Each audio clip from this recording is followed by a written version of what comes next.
Oh, YouTube. Well, this video is just going to be an update on my plans for the next month or two.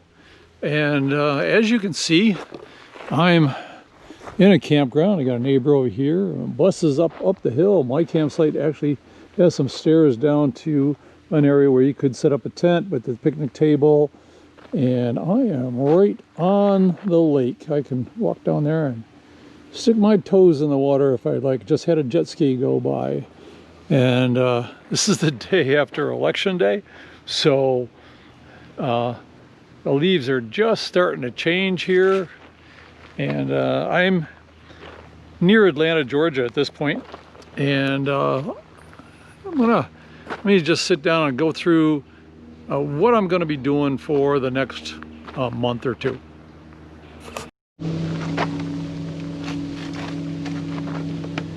Okay, what am I doing here?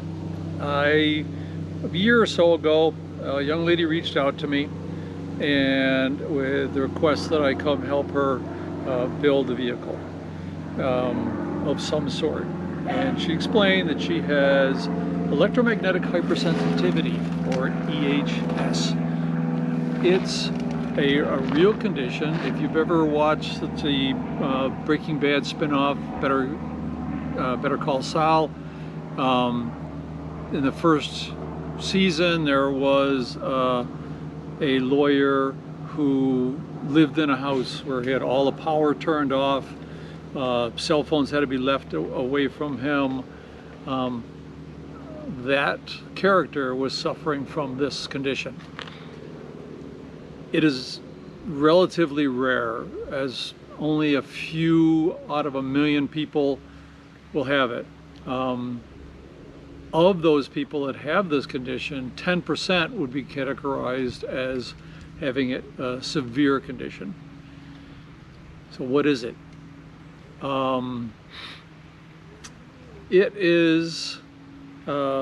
It comes about usually through some sort of heavy exposure to some sort of electromagnetic spectrum. I mean, electrocution. They used to call it microwave syndrome, where if you were near a lot of the microwave towers that you see, if you know what you're looking for on the antenna, on the towers, a lot of telephone signals are sent by microwaves.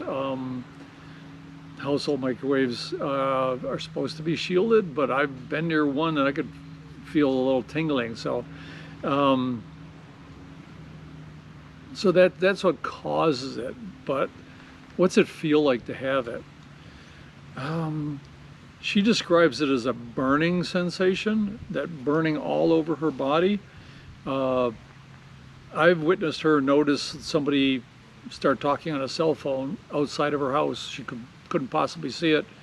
Said all of a sudden she's like, twitch, I'm burning more than usual. And we step outside and there's somebody standing at the end of her driveway talking on a cell phone.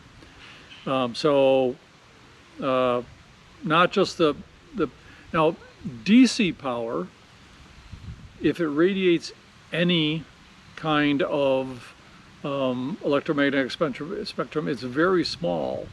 AC power with the alternating current creates more of a magnetic, which is electromagnetic field, and that's why turning off all the lights in the house, having all the power off. I can't park my bus next to her house and plug in because the power cord coming out and the battery charger gives off too much, which is, we're dealing with it. I mean, I can park down the road and drop my tools off at her place and park down the road and do the work. I got all kinds of battery operated tools, so for the most part I'm not going to be plugging anything in other than a battery charger, and those charge up really quick. So for an hour a day we're going to long extension cord and we'll be good. It can cause migraines. It can affect, in some people it'll affect the heart. can affect your eyes. Basically, the human body, the nervous system is electromagnetic. It's so that's why the hypersensitivity. She's very sensitive to being around those Wi-Fi, Bluetooth. These are all kinds of things, you know, radiation through the air, cell signals. For the most part, I keep my cell phone in airplane mode or off, or when I driving along, phone's off. I'll turn it on right down the next directions and as we're driving someplace. So she's okay with the car because of the 12, it's all 12 volts, it's not alternating current, all right? So the challenge of this build, well, the main purpose of the build is to get her away, away from civilization, with all of the power and now 5G. Yeah, a lot of people scoff about 5G. The towers for those have to be closer together because the signal may be stronger, which means it penetrates more, but it doesn't travel as far. So shielding is a issue, and so that's basically an overview. I do encourage you to read up on it, and if you know anybody that has this, said a lot of people have it. Like I said, 10% is of the people who have it are severe cases. There will be people that have a mild case that they may not even know why it is. They may just feel a little twitchy, a little antsy, burning sensation with a, you know, if you're around somebody with a cell phone, that kind of thing. They feel more comfortable when they're out camping. Now, where I am here at this site, I have better cell signal than I do just down the road from her house. So, and you would think, hey, come out here camping. Well, I've got electric. I'm plugged in. I'm charging up the batteries. So underground, running all along here, are electric lines. So that AC power everywhere, campgrounds aren't necessarily a good thing. Ideally, what we're going to do is I'll get a rig built for her and get her out west, get her out into some BLM land, out in the middle of nowhere, and basically stay out of civilization as much as possible. There's really no known cure, but by getting away from the causations of the problem, the cell and power lines, electric, that kind of stuff, it will lessen the impact, and people with this can get healthier. And so, where are we going with this?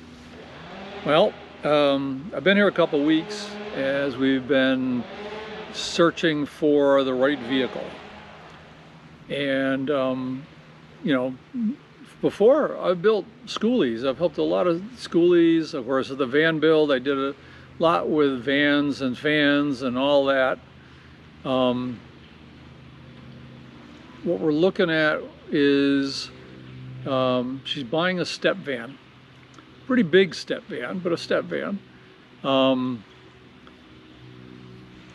The idea is it's a big aluminum box. So if you're familiar with the concept of a Faraday cage, that's what this will be. We are going to add some more shielding to it and build it out for her particular needs. But the main focus is going to be to get this so that it's livable and comfortable, and she can get the heck out of Dodge. Get out of here and get out where she's away from things. I mean, she still will have some connectivity to the outside world. She does have a cell phone, uses it very sparingly, usually on speakerphone away from her. So things we're going to work on. So that's basically what I'm going to be doing for the next couple months. Not sure how long it's going to take to build this out. I don't have to deal with gutting it for the most part. The one she's got was a work truck. And so we're going to do some cleaning and whatnot, get it all cleaned up.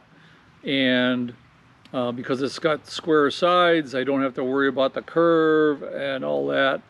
It's a pretty decent size. I think it's 18 feet. It's as wide as the bus and 18 feet from the back of the driver's seat to the back doors. My bus is 27 feet, so it's 9 feet shorter than my bus. But again, it's livable. Mine was made for 2 people, and she's only 1.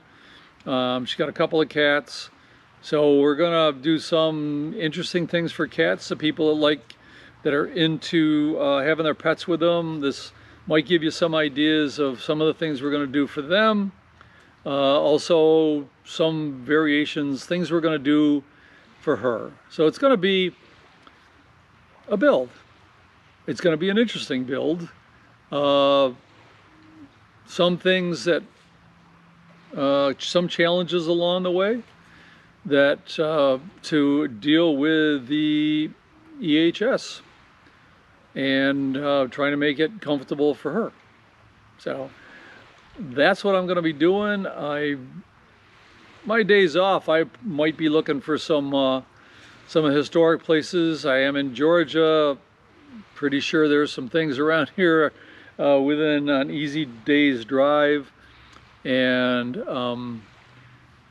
so I'm going to try to fit in some of my regular historic stuff, but for the most part, it's going to be at least one video a week on the actual build. So I hope you stick with me. Hope you get something out along the way. If you have any ideas, please share them. Like I said, I encourage you to look up what electromagnetic hypersensitivity is and get an idea of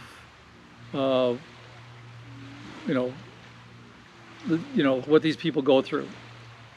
If you know somebody with it, and please encourage them, see if there's a way that they could watch the videos.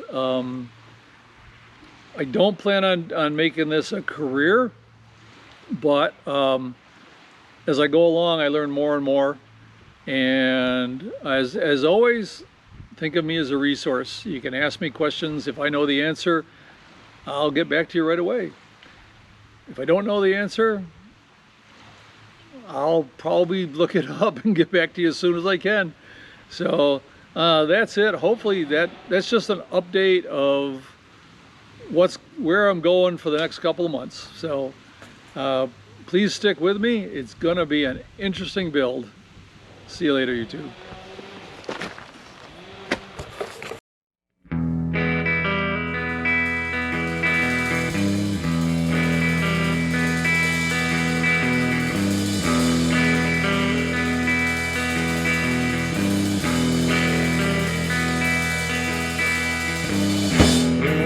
Off the wagon and he spread out his hands.